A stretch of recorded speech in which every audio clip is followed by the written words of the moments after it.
미래 먹거리, 또 현재 먹거리들도 사실 구조조정 속에서 굉장히 어려움에 처해 있기 때문에 그런 것들을 산업혁명하고 연계해서 산업들을 좀 체계를 개편하고 신산업을 육성하는 부분, 이렇게 해서 나름대로 또 전북 경제가 지금 어려움을 좀 극복할 수 있는 계기를 마련하는 것이 저희가 가장 핵심적인 업무가 될 것 같습니다. 그래서 이것과 관련해서 6대 추진 전략과 24개 실행 과제 추진에 핵심적으로 노력할 예정으로 있습니다.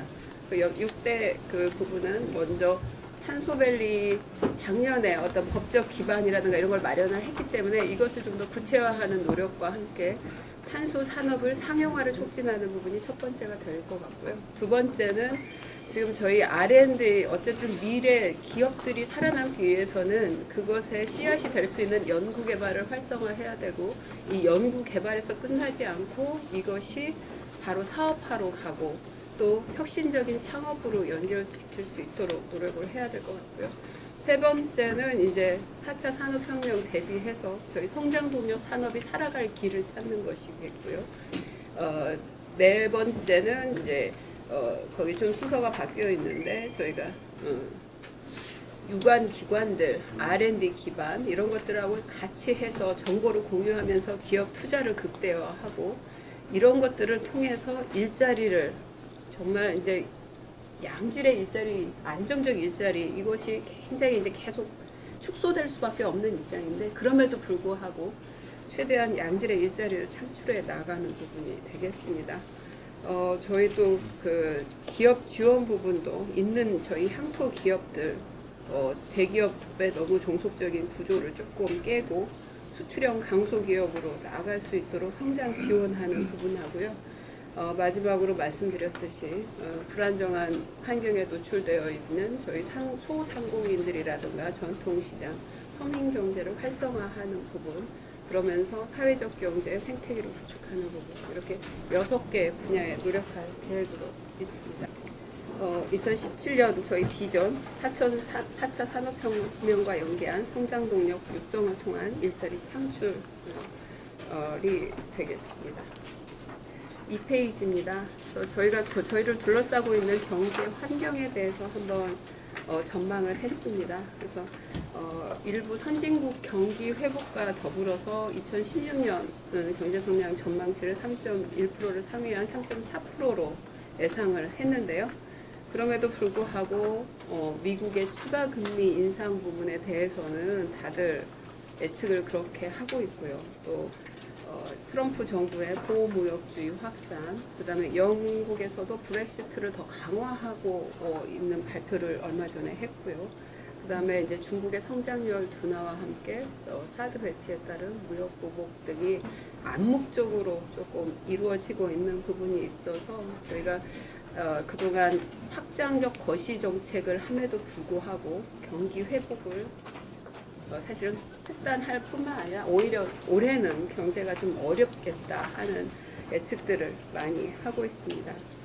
저희 전라북도에서 그럼에도 불구하고 지난해 어떤 법적 토대를 마련을 했다거나 기반을 마련한 부분을 토대로 해서 올해에도 좀 힘차게 방향을 잡고 키를 잡고 노력하는 한 해로 만들어 가겠습니다.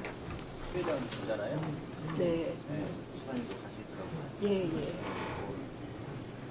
어떤 내용으로 전혀 그런 부분에 대해서는 그쪽에서는 언급이 없어요. 이제 명절을 앞두고 또 이제 이쪽에서 사실은 다들 아시다시피 저희가 다각도로 노력을 하잖아요. 일단은 조선 업체들의 의견을 저희가 매주 지금 군산에서 회의를 개최하면서 듣고 있거든요. 그래서 뭐 미래를 대비하는 의미에서는 일감 찾아주기, 또 경쟁력 강화를 위한 프로젝트의 산업부 사업화, 뭐 이런 것들을 노력을 하지만 또 한편에서는 그 존속되어야 된다는 그 조선업체들의 요구가 그것을 대체할 만한 게 없어요. 그래서 저희는 이제 이 부분을 가지고 계속적으로 그분들의 목소리를 어떻게 효과적으로 전달을 하느냐, 이게 중요하기 때문에 그것을 가지고 정치권과 협력하기 위해서 국회도 가고 민주당도 방문하고 국민당도 같이 손을 내밀고 이러고 있는데 또 한편에서 이제 준비하고 있는 게 군산시랑 상공회의소랑 같이 협력을 해서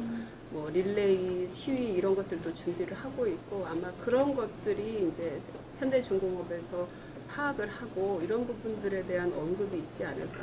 또는 뭐 가장 바라게는 뭔가 좀 희망적인 메시지를 가지고 오시기를 저희도 바라고 이제 이 부분에 대해서 저희는 가서 또 촉구하고 또 저희 조선업체들이 하는 얘기들을 정말 좀 강력하게 또 호소하고 이런 자리가 될 것으로 현재 기대하고 중공업 폐쇄는 아니고 이 정도 말이죠. 폐쇄는 일단 아니고 고민하고 원래는 식으로 그 하겠죠. 얘기는 계속 했던 말이에요. 저희한테 폐쇄는 아니고 잠정 중단이란 말은 저희가 걱정하는 것은 잠정 중단을 하면 사실은 그 옆에 있는 협력업체들은 회복할 수 없는 피해를 받는데 이 부분에 대해서는 뭘로도 대신할 수 있는 게 없는 거예요. 군산시에서 회장이 뭐 아무튼 군산까지 오는 마당에 뭐 이런저런 뭐 메시지 또 뭐 전혀 없이 그냥 뭐 단순히 뭐 의뢰인 뭐 오는 거에 대해서 다 참여해야 된다는 그런 생각도 좀 들고 해요. 근데 저희 입장에서는 어쨌든 그 현대중공업의 지역경제에 파급 효과가 크고 어떤 경로를 통해서라도 저희 조선업체들의 주장, 우리 지역경제의 어려움 이런 것들을 어떻게든 저희는 메시지를 계속 전달을 해야 될 입장이기 때문에 저희는 가서 기회가 닿는다면 뭐 주장을 해야 된다는 생각이 듭니다. 아마 지사님께서도 그래서 가시는 거죠. 그래서 지사님이 거기서도 계속 강조하셨어요. 내가 희망을 끈을 놓지 않고 싶습니다. 저희는 그 제일 좋은 것은 딱 그거 하나예요. 우리가 잠정 중단도 없이 우리가 지금 열심히 지금 올해는 수주 전쟁을 하겠다고 했거든요. 그리고 뭐 몇 가지는 상반기 중에 가시적인 성과도 나올 것이다라고 했기 때문에 혹시나 그것과 연계해서 최대한 가동 중단도 저희가 최대한 지연시키면서 노력을 하겠습니다. 이게 이제 저희가 제일 바람직한 거고 하지만 만약에 그런 대답을 안 해준다고 한다면 그거를 대체할 만한 어떠한 것도 없고요. 만약에 안 해준다고 하더라도 지사님 입장에서는 가가지고 계속 그 우리 조선업체들이나 아니면 지역경제의 목소리를 계속 전달을 할 수 있는 기회는 최대한 활용해서 전달을 하셔야 된다고 저는 뭐 생각하시는 거예요. 그러면 가동률을 가지고 얘기를 한다는 거죠. 예를 들면 가동 중단 없이 한다는 건 100% 가동을 전제로 하시는 거 아니에요? 100% 가동은 쉽지 않죠. 네. 그러면 만약 가동률을 20% 30%라도 만약에 지금 예를 든 겁니다. 최 회장이 20% 30%라도 가동을 시켜보겠다. 네. 이러면 그건 어차피 폐쇄가 아니기 때문에 그건 오케이다 이렇게 볼 수 있는 거예요. 지금 여건에서 현실적으로는 그 정도 해도 네. 이제 우리 협력업체들은 어쨌든 일감이 있는 거고 그리고 나서 이제 저희가 대안적인 일감 찾기도 사실 같이 도에서도 노력을 하고 있잖아요. 그것 갖고 연관시키면 살릴 수는 있잖아요. 어쨌든 수통만 끊지 말자. 네, 그러면 어쨌든 뭐 오늘 자리에서 유의미한 성과가 있다고 한다면 네, 뭐 하여튼 가동률을 가지고 네. 어쨌든 하루에 불씨는 끄지 맙시다. 네. 그래서 몇십 프로라도 하여튼 가동을 해 나가겠습니다라고 하는 얘기가 나온다면 도로서는 최선의 성과일 수 있다. 현재 상태에서는. 네.